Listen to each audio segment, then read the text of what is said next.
দুনিয়ার সবথেকে সহজ উপায়ে এবং একেবারেই ঝামেলাবিহীন পারফেক্ট চাল কুমড়োর মোরব্বার রেসিপি নিয়ে আপনাদের কাছে হাজির হয়েছি। কুমড়া কেচে নেওয়ার ঝামেলা ছাড়া একদম দোকানের মতো পারফেক্ট মোরব্বা আজকে তৈরি করে দেখাবো। আমার মতো এই রেসিপির প্রতিটা স্টেপ যদি আপনারা ফলো করে মোরব্বা তৈরি করেন তাহলে আপনাদের মোরব্বাও হবে এরকম পারফেক্ট ঝরঝরে। চাল কুমড়োর মোরব্বা তৈরি করার জন্য লাগবে পারফেক্ট পাকা কুমড়ো। আর পাকা চাল কুমড়ো চেনার উপায় হচ্ছে কুমড়োর ওপরটা এরকম সাদা চুনের মতো এরকম একটা আবরণ থাকবে। উপরে এরকম চুনের মতো থাকলেই বুঝে নেবেন এই কুমড়োটা একেবারে পরিপক্ক হয়েছে এবং এই কুমড়োটাই হচ্ছে মোরব্বার জন্য পারফেক্ট। চাল কুমড়ো যদি পাকা না হয় সেক্ষেত্রে কিন্তু মোরব্বাটা একেবারেই ভালো হবে না। আমি এখানে একটা বড় কুমড়া নিয়েছি আর কুমড়াটাকে আমি 3টা খণ্ড করে নিয়েছি।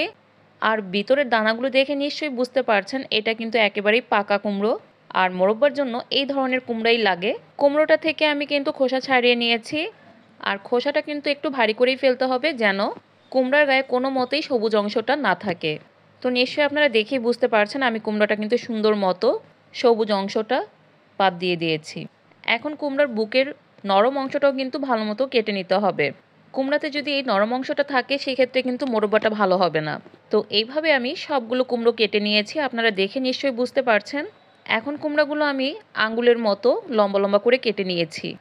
এই টুকরোগুলো আপনারা আপনাদের ইচ্ছে মতো করে নিতে পারেন, তবে এইভাবে কেটে নিলেই মোরব্বাটা খুব সুন্দর হয়। আমি পানি দিয়ে ভালো মতো ধুয়ে পানি ঝরিয়ে নিয়েছি। এখন বড় একটা বলে পরিষ্কার পানি নিয়ে নিয়েছি, এতে দিয়ে দিচ্ছি চুন। আমি এখানে উঁচু করে 1 টেবিল চামচ চুন দিয়ে দিলাম এবং চুনটাকে পানির সাথে ভালো মতো মিশিয়ে নিয়েছি। এবার ধুয়ে রাখা কুমড়াগুলো চুনের পানিতে 10 ঘন্টা পর্যন্ত ভিজিয়ে রাখবো। কুমড়োটা চুনের পানিতে ভিজিয়ে রাখার ফলে কুমড়াটা সাদা হবে আর শক্ত হবে। 10 ঘন্টা পর দেখেন কুমড়াটা কত সুন্দরভাবে শক্ত হয়ে গেছে। এখন কুমড়াগুলো চুনের পানি থেকে তুলে পরিষ্কার পানি দিয়ে আমি 5 থেকে 6 বার ভালো মতো ধুয়ে নিয়েছি। 5-6 বার পানি চেঞ্জ করে আমি ভালো মতো কুমড়োগুলো ধুয়ে নিয়েছি। আর দেখেই তো বুঝতে পারছেন কুমড়াগুলো কতটা শক্ত এবং সাদা হয়েছে। একটা কুমড়া আপনাদের সাথে ভেঙে শেয়ার করছি। এবার এই কুমড়াগুলো সিদ্ধ করে নিব। আমি আগে থেকেই পানি বসিয়ে রেখেছিলাম, পানিটা বলক এসে গেছে। এখন আমি সবগুলো কুমড়া বলক আসা পানিতে দিয়ে দিলাম। এবার কুমড়াগুলোকে প্রায় 10 থেকে 15 মিনিট ধরে সিদ্ধ করে নিতে হবে।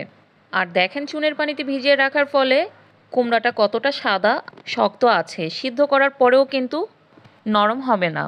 এখন সিদ্ধ করা কুমড়াটা ছিদ্রযুক্ত একটা চালুনে পানি ঝরিয়ে নিলাম। আমি 5 থেকে 6 মিনিটের মতো চালুনে এভাবে পানি ঝরিয়ে নিয়েছি। এখন কুমড়াগুলো একটা বড় বলে নিয়ে নিলাম। কুমড়াগুলো কিন্তু এখনও অনেকটা গরম অবস্থাতেই আছে। এই অবস্থায় আমি চিনি দিয়ে দিলাম। এখানে আমি মেজারমেন্ট কাপের 5 কাপ চিনি দিয়েছি আর চিনিটাকে কিন্তু এভাবে ঝাঁকিয়ে মিশিয়ে নিলাম। এবার ঢাকনা দিয়ে ঢেকে 3 ঘন্টার জন্য রেখে দিব। এখানে আমার কুমড়াটা মোটামুটি ভালোই বড় ছিল, এই জন্য আমার এখানে 1 কেজি 250 গ্রামের মতো চিনি লেগেছে।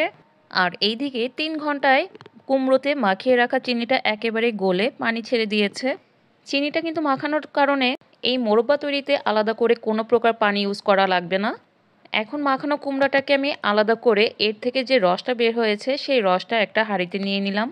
আর এতে দিয়ে দিলাম 4টা এলাচ আর হাফ চা চামচ কেওড়ার জল। এলাচ আর কেওড়ার জল দেওয়ার ফলে মোরব্বাটা খুব সুন্দর একটা গ্রান হবে।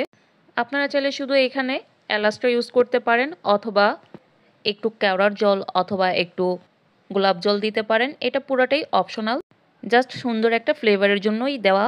চুলার আঁচটা মিডিয়াম টু লোতে রেখে শিরাটাকে একদম আঠালো করে জাল করে নিয়েছি। শিরা জাল করার সময় চুলার আঁচ হাই করা একদমই যাবে না, এতে করে শিরাটা লালচে হয়ে যাবে আর মোরব্বাটা দেখতে ভালো লাগবে না। শিরাটা একেবারে আঠালো হয়ে গেছে, এই পর্যায়ে দিয়ে দিলাম কুমড়াগুলো। এবার কুমড়াটাকে অনবরত নেড়ে শিরার সাথে মিশিয়ে নিতে হবে। কিছুক্ষণ নাড়ার পর দেখবেন কুমড়া থেকে আবারও পানি ছেড়ে দিয়েছে। এই পর্যায়ে কুমড়াটাকে অনবরত নেড়ে চেড়ে পানিটাকে শুকিয়ে নিতে হবে। যখন দেখবেন পানিটা অনেকটা শুকিয়ে এসেছে এই পর্যায়ে কিন্তু চুলার আঁচটা একেবারে লোতে রেখে অনবরত নেড়ে কুমড়াতে থাকা সমস্ত পানিটা শুকিয়ে নিতে হবে। এই কাজটা সময় নিয়ে একটু ধৈর্য সহকারে করে নিতে হবে। মোরব্বাটা নাড়তে নাড়তে একটা সময় দেখবেন উপর থেকে চিনিটা শক্ত হয়ে এসেছে আর মোরব্বাগুলো একদম ঝরঝরে হয়ে গেছে। এখন চুলা থেকে নামিয়ে একটা বড় প্লেটে ঢেলে ছড়িয়ে দিতে হবে এবং ঠান্ডা করে নিতে হবে। ঠান্ডা হয়ে গেলে রোদে একদিন শুকিয়ে নিতে হবে। দেখেন আমি একদিন রোদে শুকিয়ে নিয়েছি, কতটা সুন্দর ঝরঝরে হয়ে গেছে।